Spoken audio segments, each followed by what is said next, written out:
우리 좌우 앞뒤에 계신 분들과 인사 나누시겠습니다. 샬롬. 잠깐 기도하시고 하나님 말씀 받겠습니다. 아버지 하나님, 저희들 다시 한번 말씀의 자리로 나아갑니다. 겸손하게 엎드린 저희들에게 이 시간 성령님 오셔서 말씀하여 주시옵소서. 세상의 무거운 짐으로, 세상의 근심 걱정 염려로 인하여서 마음이 꼭 닫혀있는 심령들에게 성령의 감동감하심으로 열어주실 때에 그 말씀의 씨앗이 우리의 속사람을 변화시키고 우리의 삶을 변화시키며 우리의 모든 육신의 질병을 고치시고 인생의 문제를 해결할 수 있는 능력의 말씀으로 선포될 수 있도록 이 시간 함께해 주시옵소서. 감사드리며 예수 그리스도의 이름 받들어 기도하옵나이다. 아멘. 할렐루야. 저희가 지금까지 4주 동안 시리즈로 말씀을 살펴보았습니다. 올해가 종교개혁 500주년을 맞이하는 뜻깊은 해인데, 종교개혁자들의 발자취를 따라서 존 녹스, 마르틴 루터, 오늘은 네 번째 시간 우리 프랑스와 또 스위스를 개혁했던 존 칼빈에 대해서 살펴볼 텐데요. 마르틴 루터가 종교개혁을 일으킨 종교개혁의 행동가라고 한다면, 오늘 살펴보게 될 존 칼빈은요, 지금까지의 모든 종교개혁을 완성시켰던 종교개혁의 사상가입니다. 그런 칼빈의 사역을 나누게 되면 크게 지역에 따라서 두 지역으로 나눌 수가 있는데요. 먼저 프랑스에 있는 스트라스부르에서의 사역으로 나눌 수가 있습니다. 그곳에서는 주로 프랑스의 그 피난민들을 대상으로 사역을 하게 됐는데, 이따가 사진에서도 보겠지만 스트라스부르는 참 아름다운 도시입니다. 그곳에서 결혼을 하게 되는데 칼빈의 인생에서 가장 행복한 3년을 지냈다라고 말합니다. 그리고 이어지는 사역지가 스위스에 있는 제네바에서의 사역으로 나뉘어질 수 있습니다. 제네바에 있는 생피에르 교회에서 약 28년 동안 사역을 하게 되는데, 평생 동안 사역을 하게 됩니다. 그러면서 그 지역을 변화시키게 되는데, 오늘 두 지역을 중심으로 제가 탐방했던 영상을 함께 보시도록 하겠습니다. 영상 보시겠습니다.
여기까지가 제가 지난 6월달 10박 11일 동안 유럽의 종교개혁지 탐방을 둘러보면서 여러분을 위해서 준비한 영상의 마지막입니다.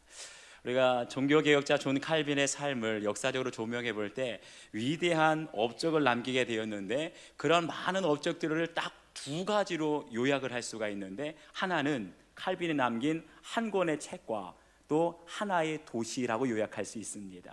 그 한 권의 책은 바로 종교개혁자들의 사상을 다 집대성한 기독교 강요를 말하고요, 또 칼빈이 개혁했던 도시, 하나의 도시는 스위스에 있는 제네바를 가리킵니다. 우리가 두 가지를 중심으로 살펴보려고 합니다. 첫 번째, 기독교 강요를 쓴 존 칼빈입니다.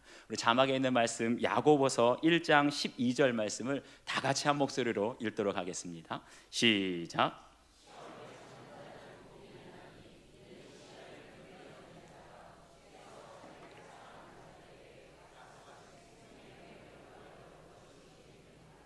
아멘. 방금 전에 봤던 영상의 맨 마지막 장면을 기억하십니까? 스위스 제네바에 가게 되면 바스티온 공원이라고 있는데, 그 공원에 가게 되면 종교개혁자 4명의 그 거대한 석상이 조형물로 세워져 있습니다. 그 4명의 종교개혁자는 제네바의 종교개혁자였던 기욤 파렐, 존 칼빈, 그리고 칼빈의 제자였던 테오도르 베즈, 스코틀랜드의 종교개혁자였던 존 녹스. 사진으로 볼 때는 작게 보여요. 그런데 막상 가게 되면 폭이 무려 100m나 되고 한 사람 한 사람의 높이가 무려 10m나 되는 굉장히 거대한 그런 석상이 세워져 있습니다. 그런데 그 석상의 한 모퉁이를 보게 되면 라틴어로 이런 글귀가 씌어 있어요. Post tenebras lux라고. 이 말귀는, 이 글귀는 그 당시에 칼빈과 동시대의 모든 종교개혁자들이 가장 많이 외쳤던 말인데, 포스트 테네브라스 룩스, 우리나라 말로 하면 어둠 후에 빛이 온다라는 뜻이. 다시 말하면 16세기에 그 제네바 상황, 프랑스 상황은요, 한마디로 한치 앞을 알 수 없는, 내다볼 수 없는 영적 암흑기였습니다. 정치적으로, 경제적으로, 교회 안으로도 볼 때 희망이 보이지 않았어요. 그런데 그런 시대적인 상황 속에서도 칼빈이 보았던 건 세상을 본 것이 아니라 예수 그리스도 안에 있는 빛을 보았습니다. 처음부터 끝까지 빛을 보면서 소망의 말씀을 전했던 거예요. 그것이 500년이 지난 우리에 와서 이르러서 빛을 보게 되었고 열매를 보게 된 줄 믿습니다. 사랑하는 여러분, 이 시간 여러분 삶 가운데도 지금 내 인생은 끝이 보이지 않는 어둠의 터널을 걸어가고 있습니다. 내 인생에 보이지 않는 절망 가운데 걸어가고 있습니다. 그런 분들은 오늘 이 구호를 기억하시기 바랍니다. 어둠 후에 반드시 빛이 오게 되는 줄 믿습니다. 칼빈의 일생을 살펴보게 되면 어렸을 때 천재라는 말을 들을 정도로 굉장히 영특했다고 합니다. 그래서 많은 책을 읽게 되고 학업적으로도 두각을 나타냈다라고 알려져 있는데, 그런데 그의 삶을 돌아보게 되면 결코 평탄하지만은 않았습니다. 종교개혁자로서의 길을 걷게 되는데 가는 곳곳마다 사람들에게 환영을 받고 칭찬을 받고 존경받는 것 아니었어요. 오히려 칼빈이 가는 곳곳마다 비난받았습니다. 거절당했습니다. 심지어는 그가 몸담고 개혁했던 제네바시에서 추방당하기까지 해요. 아까 사진으로 봤던 뿌띠프랑스 스트라스부르에 있는데, 그 아름다운 도시에서 우리 칼빈은 이델레트라고 하는 여인을 만나서 결혼을 하게 됩니다. 그런데 안타깝게도 두 사람 사이에 아들을 낳았는데 태어난 지 며칠 안 돼요, 죽게 돼요. 그리고 그가 정말 사랑했던 부인 이델레트도 결혼 생활 9년 만에 먼저 세상을 떠나고 맙니다. 놀라운 것은 칼빈은 부인하고 사별하고 나서 무려 24년 동안을 홀로 독신으로 지냈다고 합니다. 그곳에서 아내와 함께 행복하게 지냈던 스트라스부르에서 약 3년여 동안 사역을, 피난민들을 대상으로 사역을 하고 있었는데, 그를 추방했던 제네바의 시 대표들이 칼빈을 찾아오게 됩니다. 그러면서 하는 말이, 우리가 죽을 죄를 지었습니다. 당신이 떠난 제네바는 더 어려워지고 혼란을 거듭하고 있습니다. 제발 제네바로 다시 돌아와 주십시오. 우리에게 하나님 말씀을 가르쳐 주시고 우리 도시를 변화시켜 주십시오. 그런데 사실은 칼빈은 그 말을 들었을 때 가고 싶지 않았다 그래요. 제네바에서 너무나 고생을 많이 하고 사람들이 추방할 때 마음의 상처를 얼마나 많이 받았는지 돌아가고 싶지는 않았지만, 그와 함께 동역했던 기욤 파렐이라든지 마르틴 부처가 강권적으로 부탁을 해서 결국 제네바로 돌아가게 됩니다. 그런데 제네바로 돌아가기에 앞서서 칼빈이 유명한 말을 남겼다 그래요. 주님께 내 심장을 드리나이다. 지금 즉시 그리고 진심으로. 내 심장을 주님께 드리나이다. 그냥 평범하게 걸어간 게 아니에요. 내가 제네바에 가서 죽을지 모르겠습니다. 그렇지만 내 마음, 내 인생, 내 생명을 다해서 주님 위에 살겠습니다. 그 결단 가지고 나아간 거예요. 그때쯤에 우리 칼빈의 인생, 아니 종교개혁 역사에서 위대한 일이 하나 일어나게 됩니다. 1536년 3월 칼빈이 드디어 기독교 강요를 저술하게 되어서 초판을 출판하게 됩니다. 이 책이 기독교 강요가 나오게 되었을 때 그 당시에 모든 종교개혁자들, 기독교인들이 이 책을 보고 종교개혁 시대에 전환점이 일어났다라고 말합니다. 지금까지는 종교개혁을 했는데 사상적으로 뒷받칠 만한 책이 없었어요. 깊이가 없었습니다. 그런데 종교개혁 사상들을 다 집대성하고 총망라한 책이, 정리한 책이 바로 뭐냐면 칼빈의 기독교 강요였어요. 이 책의 서문을 보면 이렇게 말합니다. 이제 막 종교적인 관심을 갖기 시작한 사람들이 진정한 영성을 갖기 위하여 꼭 필요한 기본적인 지침들이다. 한마디로 기독교 강요는 누구에게 필요한 거냐면 구원을 사모하고 이제 믿음 안에서 경건한 생활을 하기 원하는 사람들에게 꼭 읽어야 할 필독서다, 이렇게 말하는 거예요. 그러면서 덧붙이는 말이 있습니다. 뭐라고 말하냐면 이 책은 어디까지나 기본 지침에 불과합니다 라고 말해요.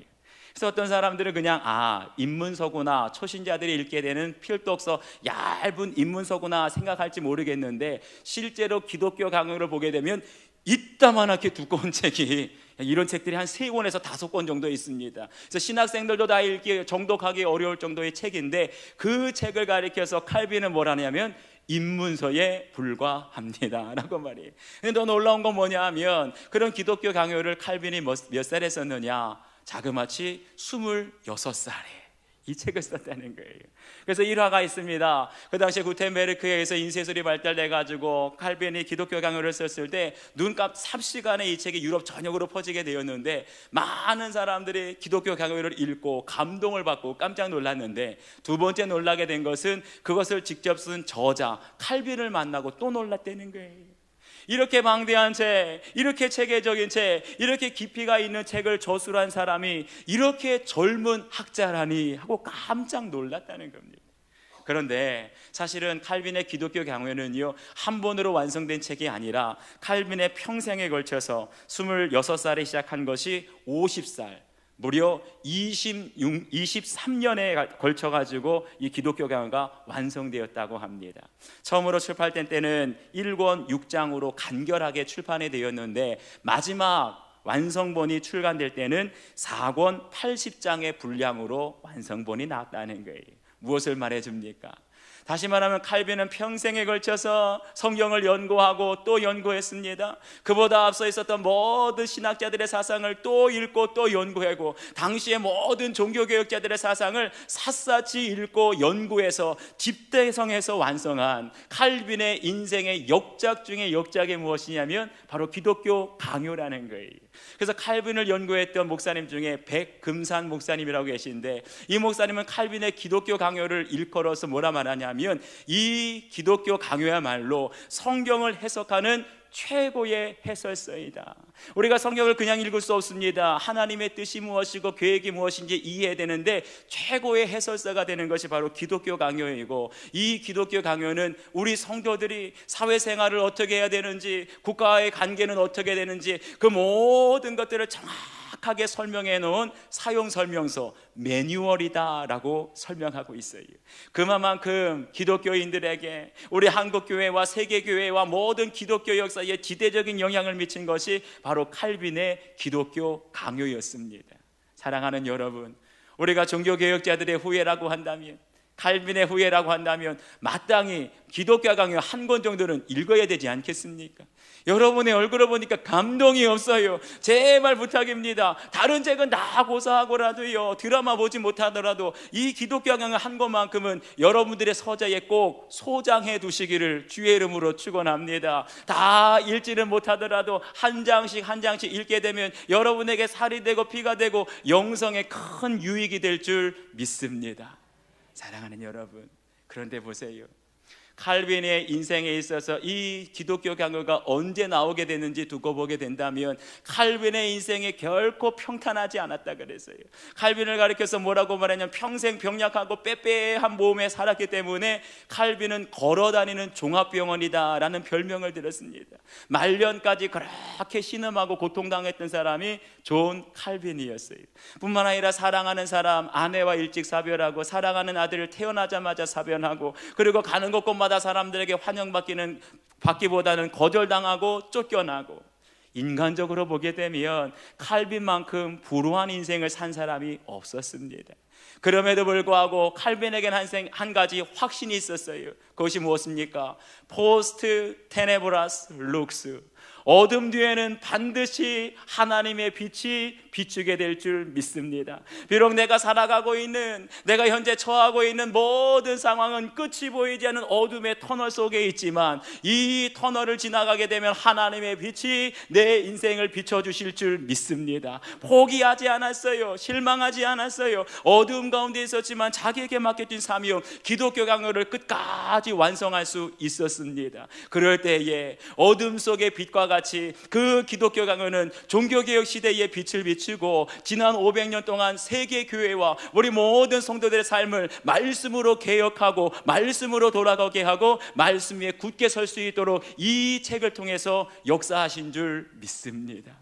오늘 주님은 저희들에게 말씀하시는 거예요.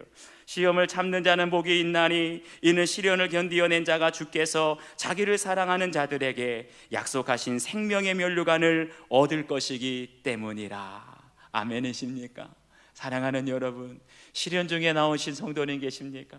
내 인생이 지금 어둠과도 같습니다 라고 고백하는 분들 계세요. 포기하지 마시기 바랍니다. 칼빈과 같이 어둠 속에 있다 할지라도 어둠 뒤에 반드시 빛이 옵니다. 믿음을 가지고 나아가게 되면 마침내는 기쁨으로 단을 거두게 될 줄 믿습니다. 두 번째는요, 제네바시를 거룩한 도시로 개혁한 칼빈입니다. 우리 마태복음 6장 10절 말씀입니다. 우리 자막에 나오는 말씀 큰 소리로 함께 읽겠습니다. 시작.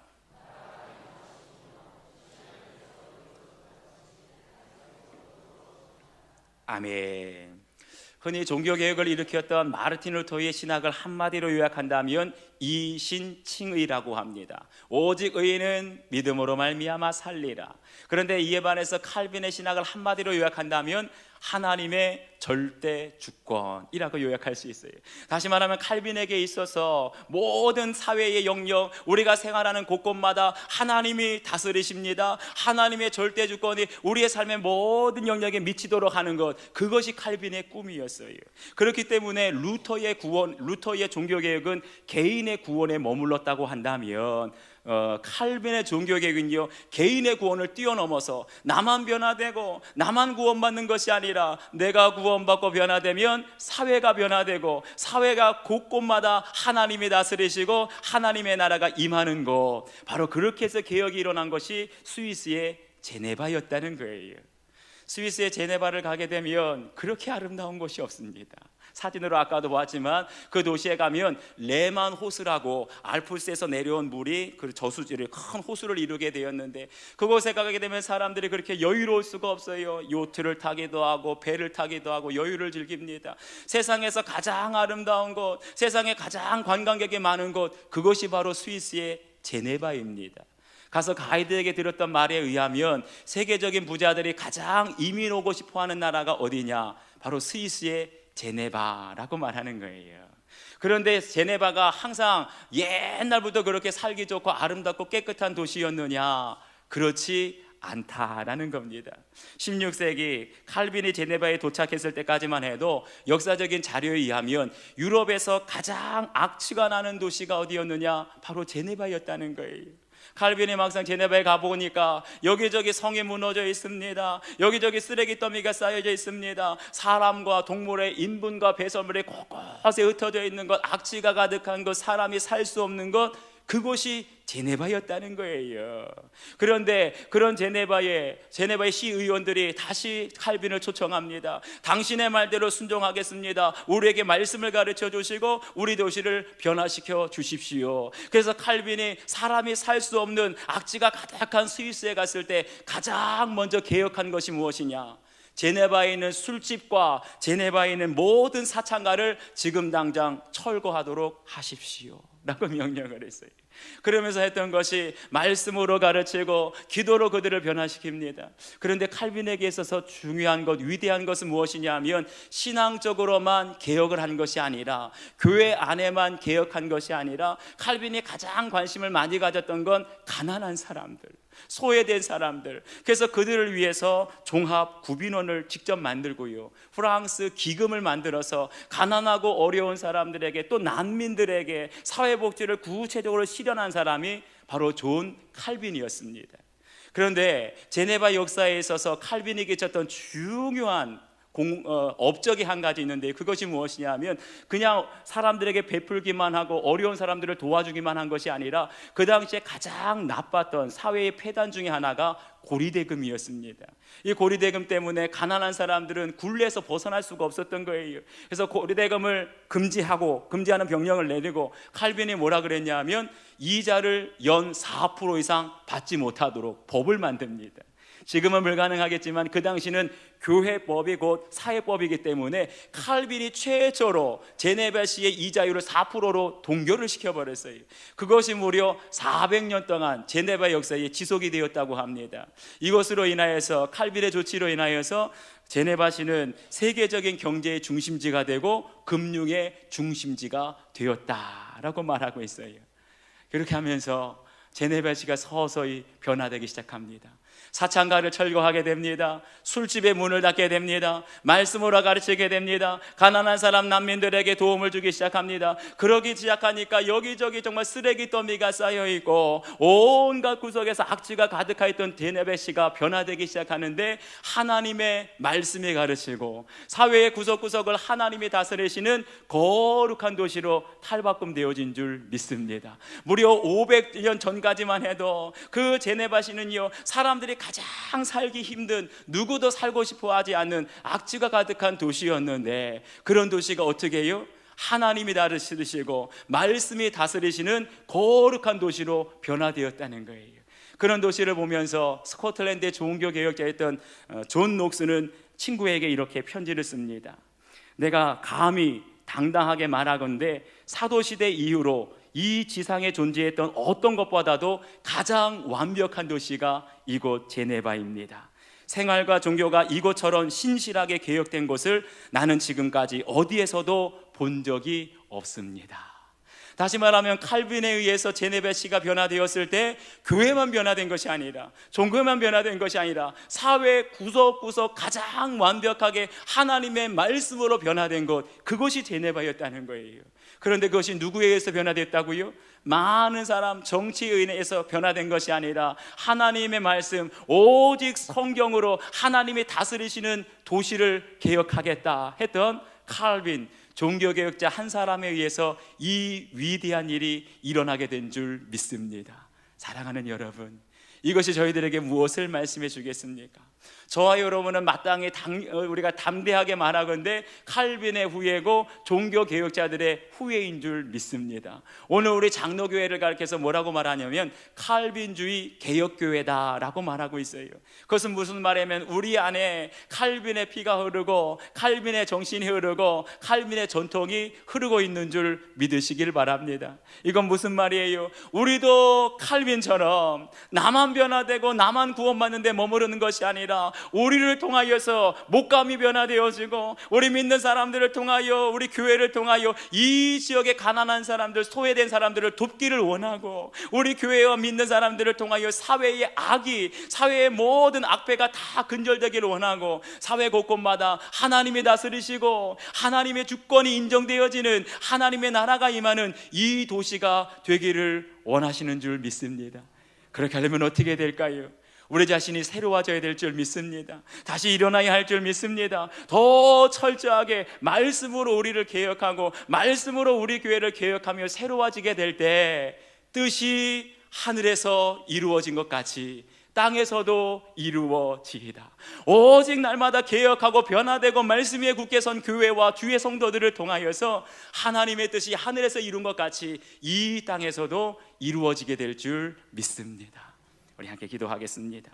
아버지 하나님, 오늘도 하나님께서 종교개혁자 칼빈을 통하여서 이 땅을 변화시키시되 특별히 제네바시를 변화시키시고 프랑스와 스위스를 변화시키시고 온 유럽과 세계교회에 큰 영향을 끼치는 하나님의 종으로 삼으신 줄 믿습니다. 하나님, 우리들도 종교개혁자들의 정신을 이어받아서 나만 구원받고 나만 변화되는 것이 아니라 주의 백성들을 통하여 주님의 몸된 교회를 통하여 목감이 변화되게 하시고 우리가 살고 있는 마을이 변화되게 하시고 우리가 몸담고 있는 모든 회사와 직장과 사업장이 말씀으로 하나님의 다스리심으로 변화될 수 있도록 새로워질 수 있도록 은혜를 내려 주시옵소서. 감사드리며 예수 그리스도의 이름 받들어 기도하옵나이다. 아멘.